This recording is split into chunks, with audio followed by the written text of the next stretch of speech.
Quando, em 2013, eu entendi que existe uma coisa chamada experiência de quase morte e que ela era uma experiência que ocorria com pessoas normais como eu falei, opa, então isso pode me interessar. Mas me interessar existencialmente. Eu nunca deixei de ter muito medo da morte. Uhum. Então, essa pesquisa, ela me interessava na essência. Sim. Né? Isso aconteceu, eu soube da experiência de quase morte, na casa de um grande amigo, a quem eu tenho muita gratidão, que é o Dr. Edson Amâncio. Ele é neurologista, neurocirurgião, e eu estava com ele quando nós estávamos falando sobre casos que a ciência não explicava. Aí ele contou que um neurocirurgião holandês chamado Pim van Lommel tinha escrito um livro que, se não me engano o nome, traduzido para o português, seria Consciência Além da Vida. Eu acho que é isso. E nesse livro ele estuda 343 casos de EQM colhidos em hospitais na Holanda. E ele escreveu um artigo sobre EQM que pela primeira vez foi aceito por uma revista médica, no caso chamada The Lancet, uma das principais revistas médicas editada na Inglaterra.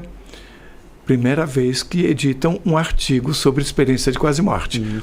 Aí o Edson me contou que ele próprio, quando leu esse artigo, ele se deu conta que ele, que operava a cabeça, ele tinha 3 pacientes que tinham tido EQM e que ele não tinha entendido o que era na época. Conversa vai, conversa vem, eu resolvo saindo da casa dele, eu comprei uma série de livros a respeito, entrei de cabeça no assunto, eu vi que era sério, e mais do que sério, eu vi que a ciência tinha como ter respostas, não respostas, mas corroborar. Por quê? Porque muitas dessas experiências ocorreram em ambientes cirúrgicos, sim, onde a pessoa estava monitorada, onde a morte clínica foi anunciada, constatada, né? Parou a respiração, parou o batimento cardíaco, a pupila dilatada. Às vezes a pessoa estava morta já há vários minutos e ela volta, e normalmente não tem sequela. Tá? Numa condição muito melhor do que qualquer médico poderia imaginar. Só que, além da pessoa voltar e contar uma história que a pessoa não teria como constatar se é verdade ou não, porque está no campo da subjetividade, ela relata ter assistido, por exemplo, a cirurgia. Sim. Tem uma americana que é a Pamela, eu acho que é Pamela Reynolds, o nome dela, acho que é esse que, inclusive, aquele Discovery Channel fez um documentário só sobre isso, porque ela tinha um aneurisma e que nem o médico queria operar, porque era numa região muito profunda do cérebro, e um médico aceitou operá-la da seguinte forma: ela foi resfriada, se não me engano, a 32 graus, tá? O sangue retirado do cérebro para eles acessarem, e ela assistiu tudo de fora, e ela descreveu no detalhe o que aconteceu, inclusive coisas que ela não tinha como ver porque estava atrás. Veja só, como ver ela não tinha nada, porque não só ela estava inconsciente, mas sempre colocam tampões nos olhos. Mas, mesmo assim, estava atrás. Indo além, há casos comprovados na literatura, relatados na literatura sobre o assunto, mas que no próprio canal que eu administro, que é Afinal, que somos nós, tem 3 casos de pessoas que viram coisas durante a EQM que em si são uma prova de que ela de fato viu. Por exemplo, um cara que chegou no hospital, ele tinha uma ponte, e essa ponte foi retirada, tá? E quando ele recebeu alta, ele falou, mas eu quero a minha ponte de volta. Mas que ponte? Porque a pessoa que tirou não estava ali. Sim. Aí ele falou, olha, tá na cozinha de vocês num copo de plástico com água. Caraca. E foi, porque ele viu sendo levado. Ele estava acompanhando todo o processo ali. Todo o processo. Nos Estados Unidos houve um caso parecido que eu li num livro de um médico em que foi tirada a dentadura do cara, foi deixada numa gaveta da ambulância, numa gavetinha, e aconteceu a mesma coisa. Cadê meus dentes? Né? E ele falou, tá lá. E estava. Como também tem um caso, também nos Estados Unidos, de uma senhora que viu um pé de sapato, ou de tênis, não sei, ou sandália, no telhado do hospital, num ponto que não dava para ver, foram ver e estava lá. Estava lá o telhado. Como num caso de uma moça que eu entrevistei, que ela, acho que é do Amazonas, e ela, menina, teve essa experiência de quase morte, e quando ela subiu, ela viu que uma boneca dela estava em cima do telhado. E ela vivia procurando a boneca, cadê minha boneca? E o irmão dela, bravo com ela, resolveu, pegou e jogou. Tá, com... Não sei, você que não cuida dessas coisas, coisa e tal. E ela viu.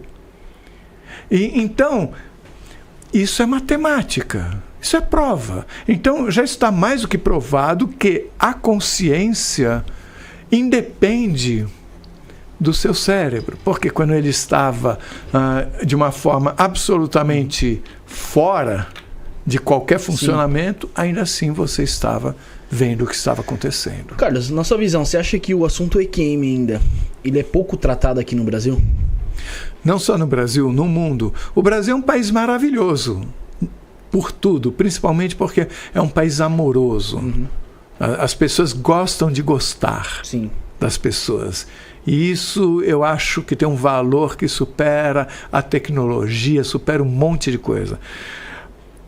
Eu acho que esse canal, afinal que somos nós, dificilmente teria a profundidade que ele tem se não fosse no Brasil. Porque as pessoas no Brasil são capazes de abrir a sua vida íntima para alguém que elas mal conhecem. A partir do momento que ela se identifica com você e ganha uma confiança, né? Ela, que nem você falou, ela abre uma parte íntima dela, e não é fácil, né? Eu acho que, no fundo, toda pessoa que passa por uma experiência dessa, ela quer contar. Por quê? É o que ela é. E ela passou a vida, desde quando teve a experiência, ela contou para o marido, ou para a mulher, para a família, para os amigos, na igreja, no trabalho, e ninguém acreditou. Ninguém deu importância, ninguém quis saber, raramente. Ou trata como louco, né?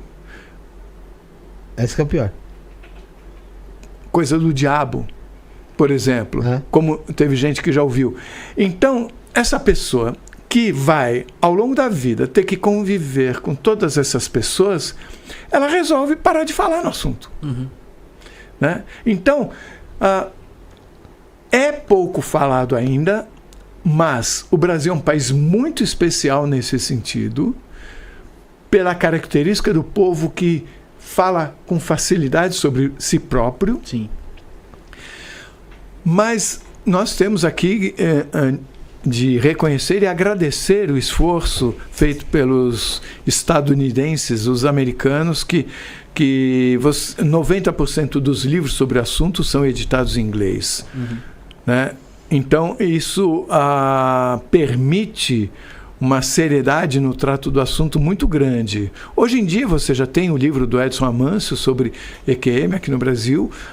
Acho que tem mais, tem um de um médico de Juiz de Fora, Alexander, eu acho, Moreira, alguma coisa assim. Você tem livros e canais na França, na Holanda, no Canadá. Tem alguma série ou filme que retrata algo do tipo assim? Você se lembre? Olha, eu sou... Tem um filme que chama Deadline, eu acho que é. Tem vários filmes que abordam não o assunto da EQM, mas abordam essa linha, esse limite, o que acontece depois. E algumas coisas chamam tanto atenção que dá a impressão de que é como se a gente pudesse pensar que estão chegando informações para as pessoas que fazem os filmes também. Né? Dá a entender isso. Um caso típico desse, que já foi falado 3 vezes em experiências, é o filme Avatar. Nunca assisti, acredito.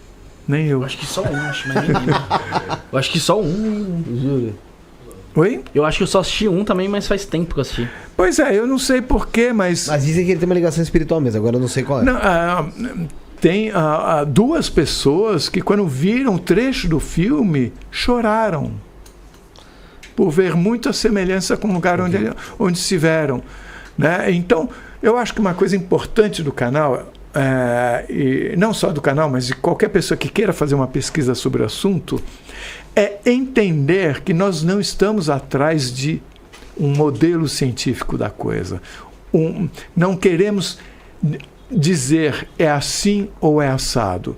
Nós sabemos que podem haver muitas verdades simultâneas. O que significa ter muitas verdades simultâneas? A sua verdade está diretamente relacionada com a sua capacidade de compreensão. Vamos dar um exemplo. Se você perguntar para uma criança de 4 anos, se ela te perguntar o que é água, você vai falar: água é o que você bebe para matar a sede, ou que você usa para tomar banho. Se um estudante de química pergunta o que é água, você vai dizer que é outra coisa. É um composto H2O, tem 2 átomos de hidrogênio, 1 de oxigênio. São 2 verdades relacionadas com a capacidade de compreensão. Então, eu acredito que seja muito importante todos nós, ao entrarmos nesse assunto, acolhermos verdades distintas, porque nós não temos condições de avaliar de fato o que é ou o que não é. E o canal procura ter essa característica, porque as histórias que chegam a nós, elas têm matizes muito diferentes, e nós somos guiados principalmente pela solidez do que nos é apresentado, solidez interna da própria história. E nesse sentido, eu acho que toda e qualquer história que seja apresentada que tem essa solidez deve ser respeitada.